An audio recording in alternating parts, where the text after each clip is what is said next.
Camiones clásicos. El remoto pueblo de Ingham se conectó por primera vez con el mundo exterior en 1914 mediante una línea regular de autobús. Durante los 30 años siguientes, el autobús se convirtió en un elemento vital para el desarrollo de esta pequeña comunidad. Luego, como recuerdan estos ciudadanos, trajo libertad al final de la Segunda Guerra Mundial. Aquí estamos otra vez, a bordo del Lincoln.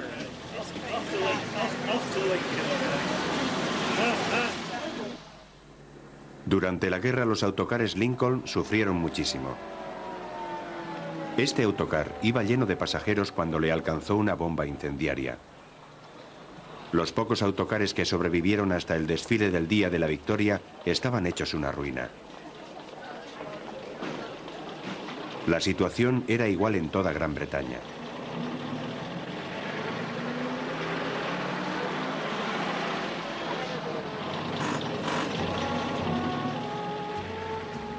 Los Leyland Cheetah de antes de la guerra que circulaban por Nottingham en 1945 estaban muy castigados. Como poca gente tenía coche, los desplazamientos a las tiendas, al cine e incluso a las recién reabiertas playas se hacían en autobús. Los fabricantes británicos de autobuses comprendieron que la próxima generación de autobuses debía ser capaz de transportar muchos más pasajeros. La búsqueda de mayor capacidad hizo que el diseño de autobuses, que hasta entonces había sido muy conservador, entrara en una década de tecnología innovadora.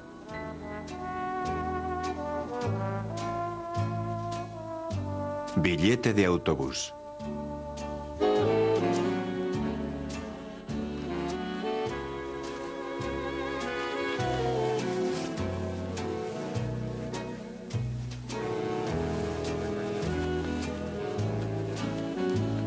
El establecimiento de líneas regulares de autobuses contribuyó durante la década de los 40 y los 50 a la recuperación económica.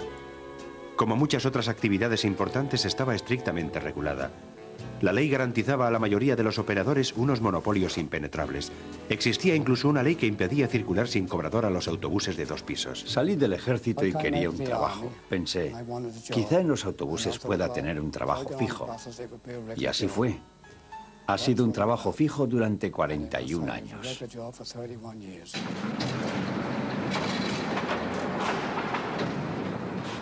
El vehículo en el que Reg Durran comenzó como cobrador se denominaba trolebús. Por entonces era lo único que había en Ipswich. Los trolebuses estaban a mitad de camino entre los desaparecidos tranvías y los futuros autobuses. Estaban propulsados por electricidad. El ayuntamiento de Ipswich, propietario del servicio de transporte, había elegido los trolebuses para reemplazar a los tranvías, más que nada porque era propietario de la red local de suministro eléctrico. Los trolebuses se utilizaron en muchos otros sitios para el transporte urbano de viajeros. Eran unos vehículos bonitos, silenciosos y fáciles de conducir.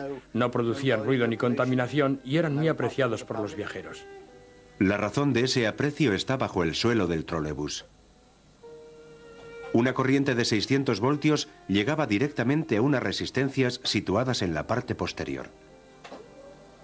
El conductor usaba las resistencias para filtrar la intensidad de corriente que llegaba a un motor eléctrico. Al variar el voltaje, variaba la velocidad. Era más silencioso, menos brusco y más rápido que el motor de combustión.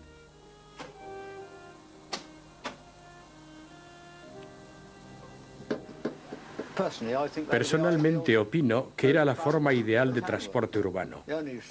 El único inconveniente es que era necesario circular bajo el tendido eléctrico, y eso limitaba los movimientos cuando ibas circulando.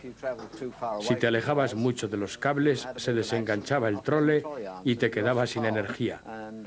Recuerdo una ocasión, una mañana en la que había mucha niebla, nos alejamos demasiado. Por poco meto el morro del trolebús en un bar. Ese no era, desde luego, mi destino.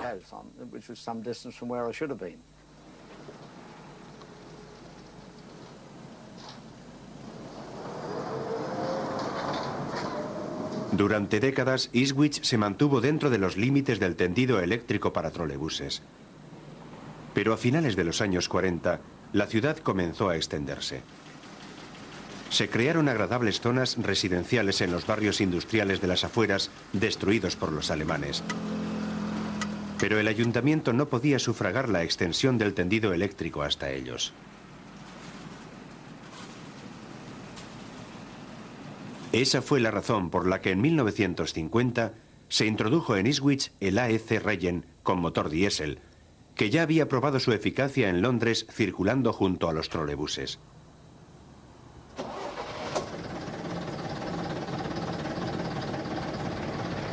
El Regen tenía un enorme motor diésel de 9,6 litros y dirección y frenos hidráulicos para imitar la suavidad de los trolebuses.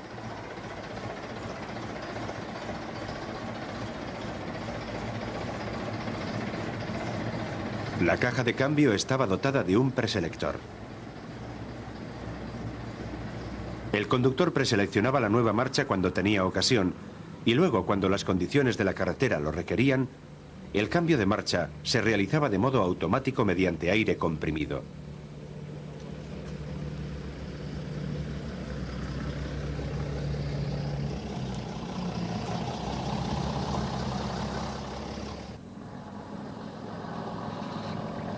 Los pasajeros no notaban prácticamente nada, pero era tal la necesidad que tenían de transporte que tampoco les hubiera importado mucho notarlo.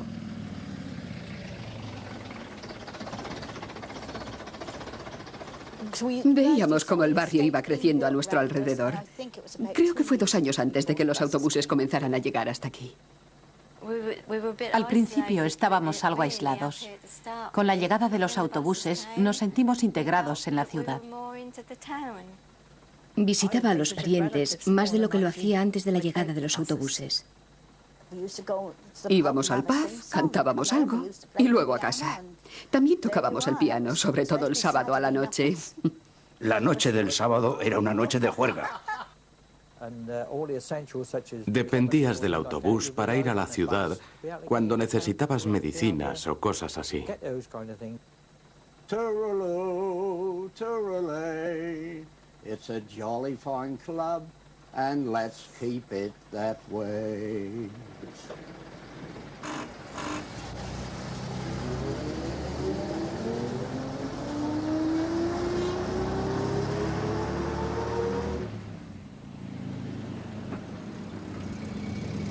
Gradualmente más y más líneas de viajeros fueron cubiertas en Ipswich con autobuses diésel. El diésel significaba flexibilidad.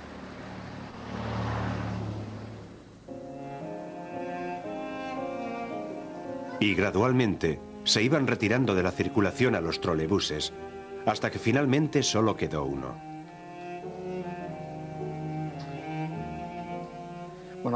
Yo conducía el último trolebús que quedaba en servicio en Ipswich, y la última salida la hizo el viernes 23 de agosto de 1993. No había programado nada especial. Iba a ser como siempre. Llevaríamos a la gente que subiera y pagara el billete. Aunque el turno comenzaba a las 6:57, no pudimos salir hasta las 8 menos 20, a causa de los fotógrafos y entusiastas del transporte que habían venido de todas partes.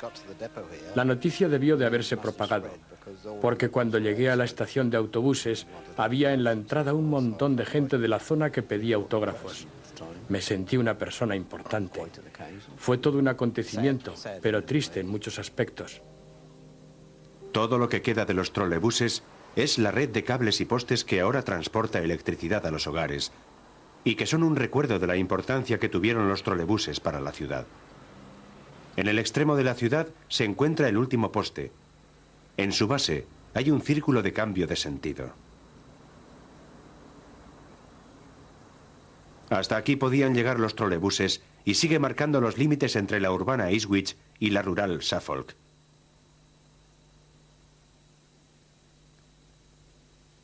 Los autobuses interurbanos eran muy distintos gracias a Bedford, la filial británica de la General Motors norteamericana.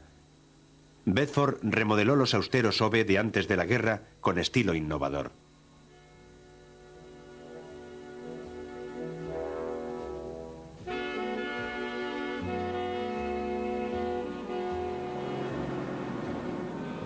Gracias a su pequeño y fiable motor de gasolina, los OBE podían recorrer 20 kilómetros con 1 litro de combustible, circulando a 65 por hora.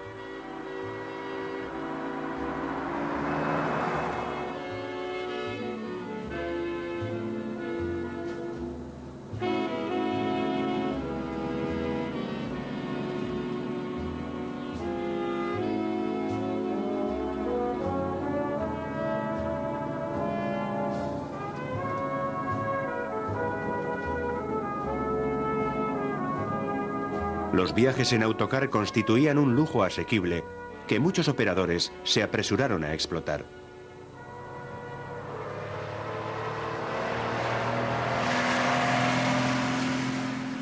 Algunos hasta hacían películas para mostrarlo. Esta es la vieja estación de Eddington.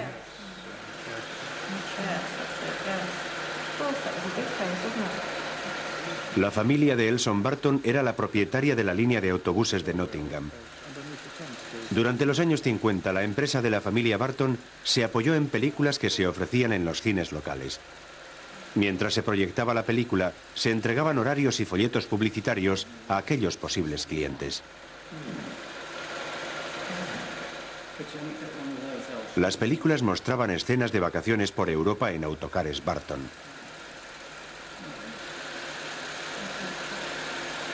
Eran circuitos que imitaban a los por entonces populares cruceros marítimos. De hecho, Barton presentaba los viajes como un crucero por carretera, alojándose en los mejores hoteles y viajando en el mejor de los autocares. Todo incluido en el precio. En 1950 el número de personas que poseía coche era más o menos el mismo que antes de la guerra, con lo que pocos británicos salían de vacaciones al extranjero. Por eso un crucero por carretera se consideraba algo exótico. Eso es Dover. Es el hotel Dover White Cliffs. Sí. Y el autocar que va a aparecer es un Leyland Royal Tiger. Sí, con carrocería Burlington. La carrocería era Burlington, sí. Teníamos 2 de esos, ¿no es cierto? Sí, 2. Recuerdo que tenían un diseño muy moderno, pero eran terriblemente pesados. Había que usar una grúa para subirlos al ferry de pesados que eran. Y el ferry también cobraba más debido a lo pesados que eran.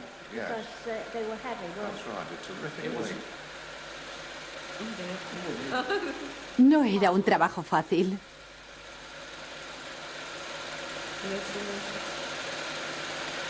Pero el peso de los Leyland aumentaba su comodidad. Eran viajes de primera clase.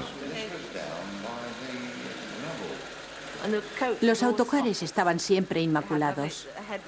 Los reposacabezas se cambiaban a diario. Y a cualquier sitio que llegaras, siempre había alguien de la compañía esperando. Era un servicio de primera clase. Te ayudaban a bajar del autobús, te llevaban las maletas a la habitación y te preguntaban a diario si estaba todo a tu gusto. Pero no olvidemos que costaban dinero. Recuerdo que eran agricultores y un contable. Había también un par de dependientes. Era en su mayoría gente de clase media. Directores de banco, abogados, gente que tenía su propio negocio. La Europa continental, que estaba todavía recuperándose de la guerra, tuvo que verse sorprendida por la descarada opulencia de los cruceros por carretera. Estas máquinas, con su carrocería pintada de 2 colores y adornada con cromados, eran los buques insignia de una industria que se sentía muy segura de sí misma.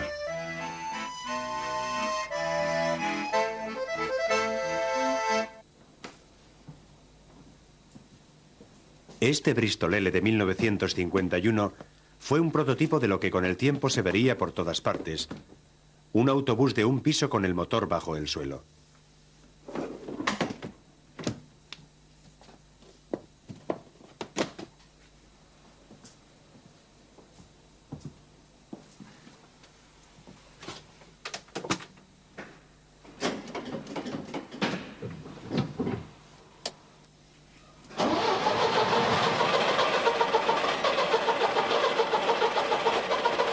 En los años 50, los autobuses tenían unos motores enormes que ocupaban una zona de suelo equivalente a 6 pasajeros. Los autocares con el motor bajo el suelo podían admitir a 6 pasajeros más que los vehículos tradicionales con motor delantero, lo que para los operadores representaba una importante ventaja económica. Y sin el impedimento del motor, el acceso podía situarse en la parte delantera. Los conductores podían cobrar el billete y los operadores podían prescindir de los cobradores. A comienzos de los años 50, los autocares se habían convertido en cajas móviles. Unas cajas muy rentables se llenaban hasta los autocares que cubrían las rutas rurales más remotas. Y no solo durante las horas punta diurnas, sino también durante la noche. Había gente que salía de excursión, que iba al cine. En aquella época había autobuses nocturnos que llevaban a la gente de regreso a los pueblos, algo que hace mucho tiempo que ha dejado de existir. La variedad de gente que viajaba era enorme. Pero parte de aquella gente comenzó a dejar de usar el autocar. En 1950 tenían televisor menos de 500.000 de hogares británicos. En 1960 eran más de 10 millones. La gente salía cada vez menos y los hasta entonces muy rentables servicios nocturnos de autobuses entraron en declive. Por desgracia, los operadores no comprendieron las implicaciones de la caja tonta. De hecho, muchos operadores rurales estaban más preocupados por los avances tecnológicos de los autobuses de 2 pisos. Uno de los problemas que las empresas tenían desde el principio con los autobuses de 2 pisos cerrados era la altura de los mismos. En las zonas rurales, como es bien sabido, hay montones de puentes bajos, muchos de ellos demasiado bajos para un autobús de 2 pisos. Solo podían pasar por debajo los autobuses de 1 piso. Pero en muchos puentes el autobús de 2 pisos solo necesitaba ser un poquito más bajo para poder pasar. La solución fue construir autobuses de 2 pisos menos altos, con un pasillo a nivel más bajo a un lado y 4 asientos juntos al otro. Cuando te sentabas en el piso de arriba casi tocabas el techo con la cabeza.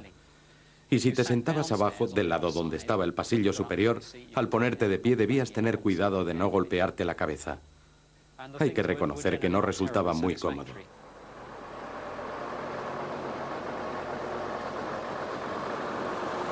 Rowe de Leeds dotó de 53 asientos a este Bristol K cuando operaba para Keighley Transport en las carreteras de Yorkshire Moors.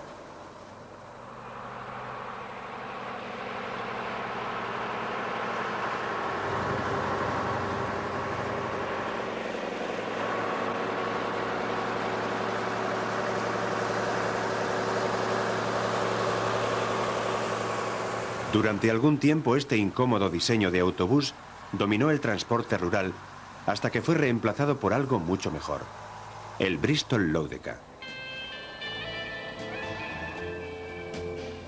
En 1954, este Loadeka cubría la línea 103 a Lincoln. Aunque casi se arrastraba tardando 1 hora y 40 minutos en completar los 48 kilómetros del circuito, era lo bastante bajo como para pasar bajo un puente de 4 metros de altura. Y los asientos de ambos pisos estaban distribuidos de forma normal. La solución del Loadeka era ingeniosa. Estamos debajo de un Loadeka. Como puede ver, es un autobús normal con motor delantero y plataforma trasera. Lo que hace especial a este autobús es esto. Vemos que en la parte posterior de la caja de cambios, el árbol de transmisión no sale del centro de la caja, sino de un lado, y transcurre desplazado del centro hasta el eje trasero. Esto permitió a la empresa Bristol instalar esto, un pasillo a inferior nivel en el piso de abajo con asientos en plataformas a ambos lados de él, lo que permitió bajar el suelo del piso superior. El eje trasero también era revolucionario, porque estaba más bajo que el centro de las ruedas, mientras que hasta entonces siempre iba colocado a la altura del centro. Eso permitía que el pasillo se prolongara hasta la parte posterior, hasta la plataforma de acceso.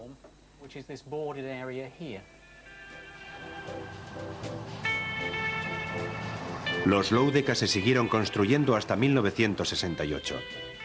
Se fabricaron más de 5.000 unidades. Por suerte, este Loadeka se ha conservado en un museo local.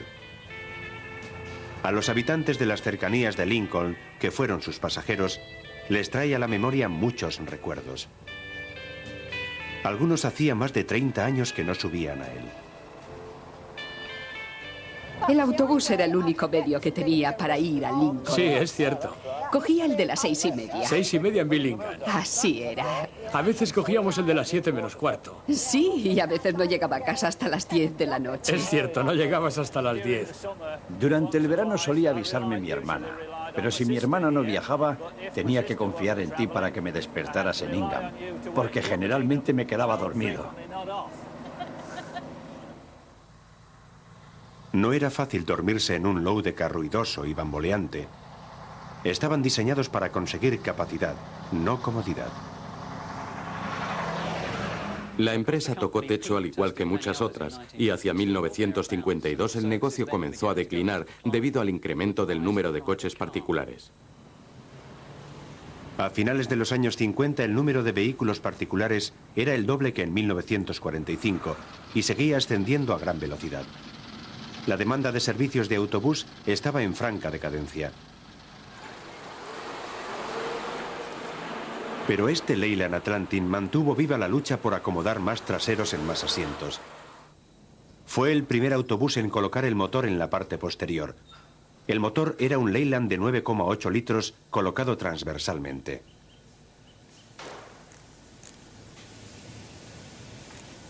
Con el enorme motor fuera del camino, la capacidad aumentó hasta unos mareantes 78 asientos y el acceso por la parte delantera se abrió el camino a los autobuses de 2 pisos sin cobrador.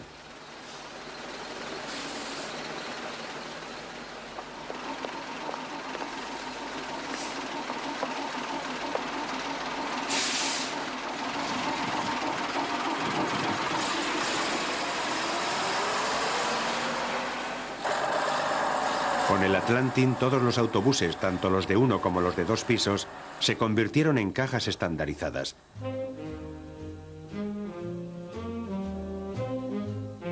Un periodo de innovaciones radicales había llegado a su fin. Viajar en autobús no ha vuelto a ser lo mismo desde aquella época dorada.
Permitir a 6 pasajeros más que los vehículos tradicionales con motor delantero, lo que para los operadores representaba una importante ventaja económica. Y sin el impedimento del motor, el acceso podía situarse en la parte delantera, los conductores podían cobrar el billete y los operadores podían prescindir de los cobradores. A comienzos de los años 50, los autocares se habían convertido en cajas móviles. Unas cajas muy rentables, se llenaban hasta los autocares que cubrían las rutas rurales más remotas. Y no solo durante las horas punta diurnas, sino también durante la noche. Había gente que salía de excursión, que iba al cine. En aquella época había autobuses nocturnos que llevaban a la gente de regreso a los pueblos, algo que hace mucho tiempo que ha dejado de existir. La variedad de gente que viajaba era enorme. Pero parte de aquella gente comenzó a dejar de usar el autocar. En 1950 tenían televisor menos de 500.000 de hogares británicos. En 1960 eran más de 10 millones. La gente salía cada vez menos y los hasta entonces muy rentables servicios nocturnos de autobuses entraron en declive. Por desgracia, los operadores no comprendieron las implicaciones de la caja tonta. De hecho, muchos operadores rurales estaban más preocupados por los avances tecnológicos de los autobuses de 2 pisos. Uno de los problemas que las empresas tenían desde el principio con los autobuses de 2 pisos cerrados era la altura de los mismos. En las zonas rurales, como es bien sabido, hay montones de puentes bajos, muchos de ellos demasiado bajos para un autobús de 2 pisos. Solo podían pasar por debajo los autobuses de 1 piso. Pero en muchos puentes el autobús de 2 pisos solo necesitaba ser un poquito más bajo para poder pasar. La solución fue construir autobuses de 2 pisos menos altos, con un pasillo a nivel más bajo a un lado y 4 asientos juntos al otro. Cuando te sentabas en el piso de arriba, casi tocabas el techo con la cabeza. Y si te sentabas abajo, del lado donde estaba el pasillo superior, al ponerte de pie debías tener cuidado de no golpearte la cabeza. Hay que reconocer que no resultaba muy cómodo.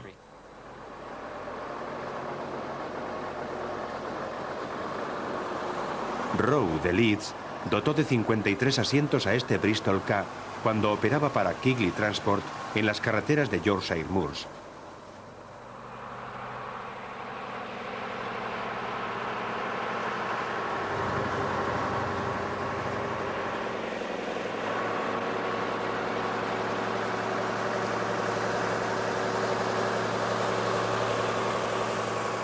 Durante algún tiempo este incómodo diseño de autobús Vemos que en la parte posterior de la caja de cambios, el árbol de transmisión no sale del centro de la caja, sino de un lado, y transcurre desplazado del centro hasta el eje trasero. Esto permitió a la empresa Bristol instalar esto, un pasillo a inferior nivel en el piso de abajo con asientos en plataformas a ambos lados de él, lo que permitió bajar el suelo del piso superior. El eje trasero también era revolucionario, porque estaba más bajo que el centro de las ruedas, mientras que hasta entonces siempre iba colocado a la altura del centro. Eso permitía que el pasillo se prolongara hasta la parte posterior, hasta la plataforma de acceso.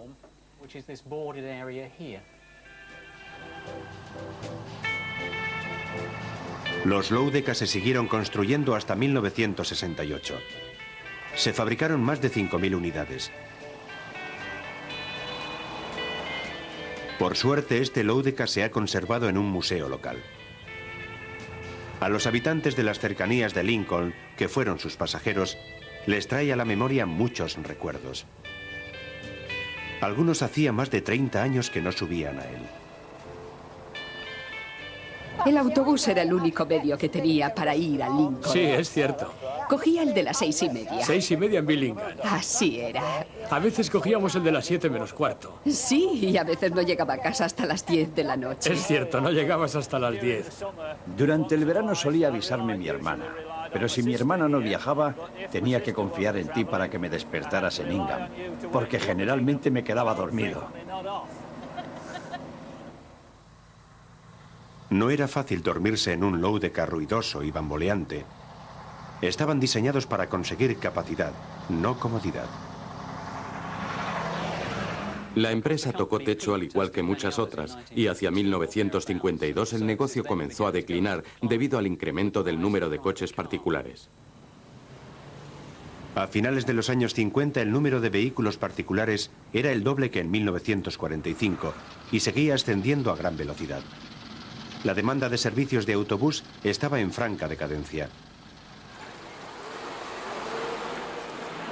Pero este Leyland Atlantic mantuvo viva la lucha por acomodar más traseros en más asientos. Fue el primer autobús en colocar el motor en la parte posterior. El motor era un Leyland de 9,8 litros colocado transversalmente.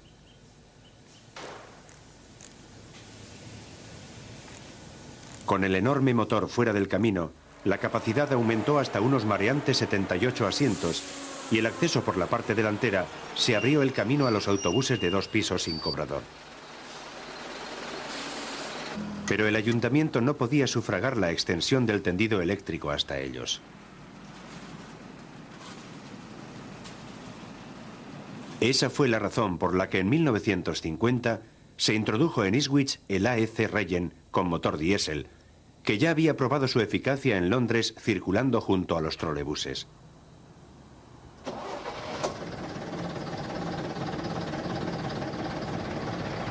El Regent tenía un enorme motor diésel de 9,6 litros y dirección y frenos hidráulicos para imitar la suavidad de los trolebuses.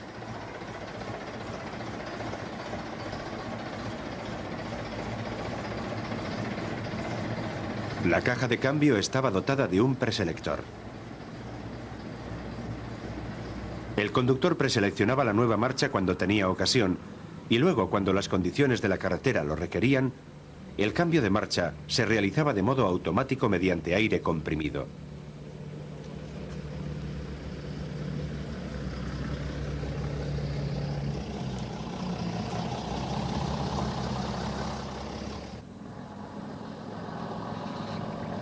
Los pasajeros no notaban prácticamente nada, pero era tal la necesidad que tenían de transporte que tampoco les hubiera importado mucho notarlo.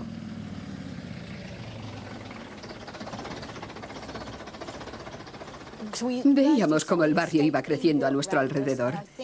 Creo que fue 2 años antes de que los autobuses comenzaran a llegar hasta aquí. Al principio estábamos algo aislados. Con la llegada de los autobuses nos sentimos integrados en la ciudad. Visitaba a los parientes más de lo que lo hacía antes de la llegada de los autobuses. Íbamos al pub, cantábamos algo y luego a casa. También tocábamos el piano, sobre todo el sábado a la noche. La noche del sábado era una noche de juerga.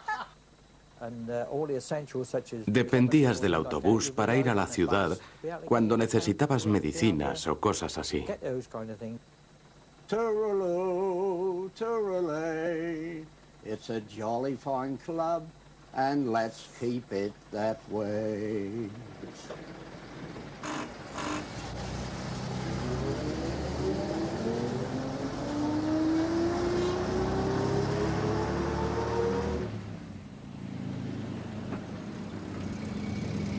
Gradualmente más y más líneas de viajeros fueron cubiertas en Ipswich con autobuses diésel. El diésel significaba flexibilidad.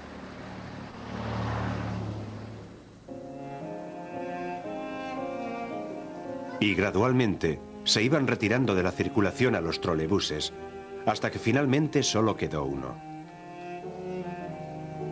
Mismos. En las zonas rurales, como es bien sabido, hay montones de puentes bajos, muchos de ellos demasiado bajos para un autobús de 2 pisos. Solo podían pasar por debajo los autobuses de 1 piso. Pero en muchos puentes el autobús de 2 pisos solo necesitaba ser un poquito más bajo para poder pasar. La solución fue construir autobuses de 2 pisos menos altos, con un pasillo a nivel más bajo a un lado y 4 asientos juntos al otro. Cuando te sentabas en el piso de arriba, casi tocabas el techo con la cabeza. Y si te sentabas abajo, del lado donde estaba el pasillo superior, al ponerte de pie debías tener cuidado de no golpearte la cabeza. Hay que reconocer que no resultaba muy cómodo.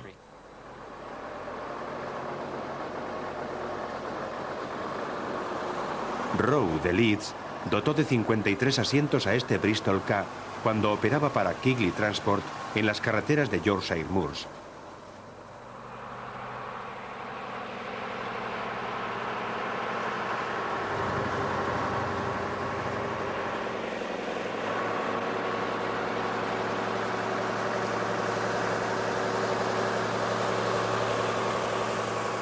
Durante algún tiempo este incómodo diseño de autobús dominó el transporte rural hasta que fue reemplazado por algo mucho mejor, el Bristol Lodeca. En 1954, este Lodeca cubría la línea 103 a Lincoln. Aunque casi se arrastraba tardando 1 hora y 40 minutos en completar los 48 kilómetros del circuito, era lo bastante bajo como para pasar bajo un puente de 4 metros de altura. Y los asientos de ambos pisos estaban distribuidos de forma normal. La solución del Lodeca era ingeniosa. Estamos debajo de un Lodeca. Como puede ver, es un autobús normal con motor delantero y plataforma trasera. Lo que hace especial a este autobús es esto. Vemos que en la parte posterior de la caja de cambios, el árbol de transmisión no sale del centro de la caja, sino de un lado, y transcurre desplazado del centro hasta el eje trasero. Esto permitió a la empresa Bristol instalar esto, un pasillo a inferior nivel en el piso de abajo con asientos en plataformas a ambos lados de él. lo que permitió bajar el suelo del piso superior. El eje trasero también era revolucionario, porque estaba más bajo que el centro de las ruedas, mientras que hasta entonces siempre iba colocado a la altura del centro. Eso permitía que el pasillo se prolongara hasta la parte posterior, hasta la plataforma de acceso.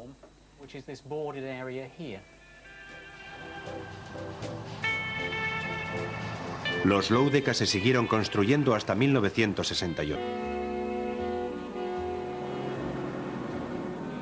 Gracias a su pequeño y fiable motor de gasolina, los OBE podían recorrer 20 kilómetros con 1 litro de combustible, circulando a 65 por hora.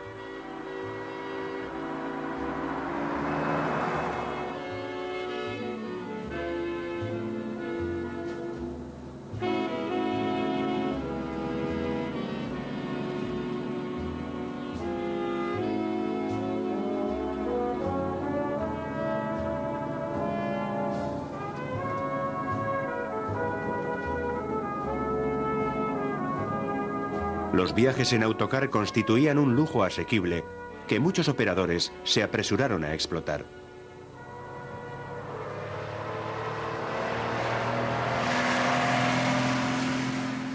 Algunos hasta hacían películas para mostrarlo. Esta es la vieja estación de Eddington.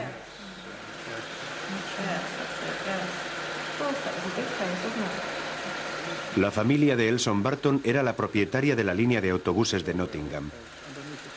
Durante los años 50, la empresa de la familia Barton se apoyó en películas que se ofrecían en los cines locales. Mientras se proyectaba la película, se entregaban horarios y folletos publicitarios a aquellos posibles clientes. Las películas mostraban escenas de vacaciones por Europa en autocares Barton.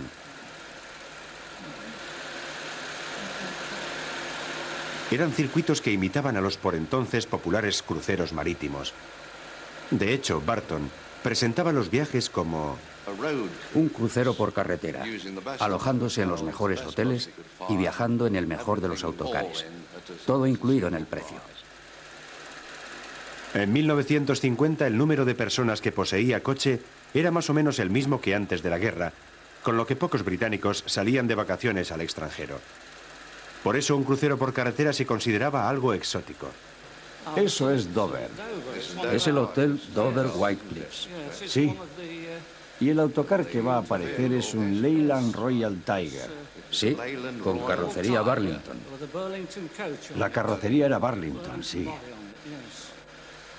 Teníamos 2 de esos, ¿no es cierto? Sí, 2.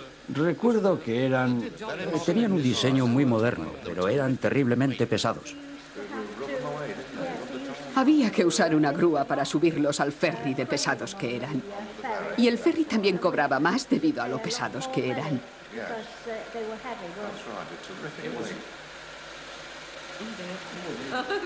No era un trabajo fácil.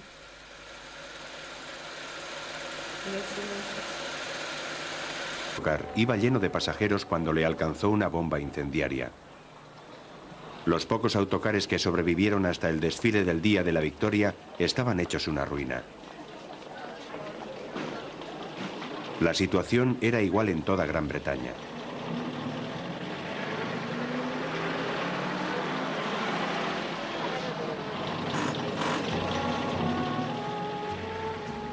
Los Leyland Cheetah de antes de la guerra que circulaban por Nottingham en 1945 estaban muy castigados.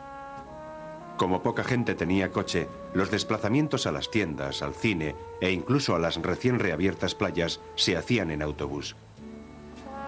Los fabricantes británicos de autobuses comprendieron que la próxima generación de autobuses debía ser capaz de transportar muchos más pasajeros. La búsqueda de mayor capacidad hizo que el diseño de autobuses, que hasta entonces había sido muy conservador, entrara en una década de tecnología innovadora.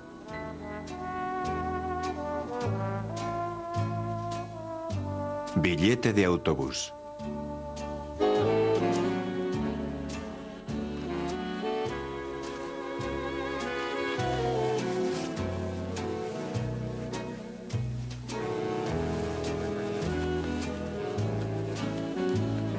El establecimiento de líneas regulares de autobuses contribuyó durante la década de los 40 y los 50 a la recuperación económica. Como muchas otras actividades importantes, estaba estrictamente regulada. La ley garantizaba a la mayoría de los operadores unos monopolios impenetrables.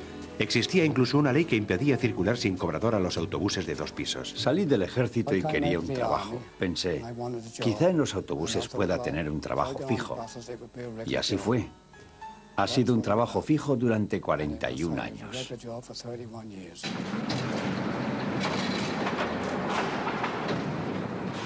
El vehículo en el que Reg Durran comenzó como cobrador se denominaba trolebús. Por entonces era lo único que había en Ipswich. Los trolebuses estaban a mitad de camino entre los desaparecidos tranvías y los futuros autobuses. Estaban propulsados por electricidad. El ayuntamiento de Ipswich, propietario del servicio de transporte, había elegido los trolebuses para reemplazar a los tranvías, más que nada porque era propietario de la red local de suministro eléctrico. Los trolebuses se utilizaron en muchos otros sitios para el transporte urbano de viajeros. Eran unos vehículos bonitos, silenciosos y fáciles de conducir. No producían ruido ni contaminación y eran muy apreciados por los viajeros. La razón de ese aprecio está bajo el suelo del trolebús. Una corriente de 600 voltios llegaba directamente a unas resistencias situadas en la parte posterior.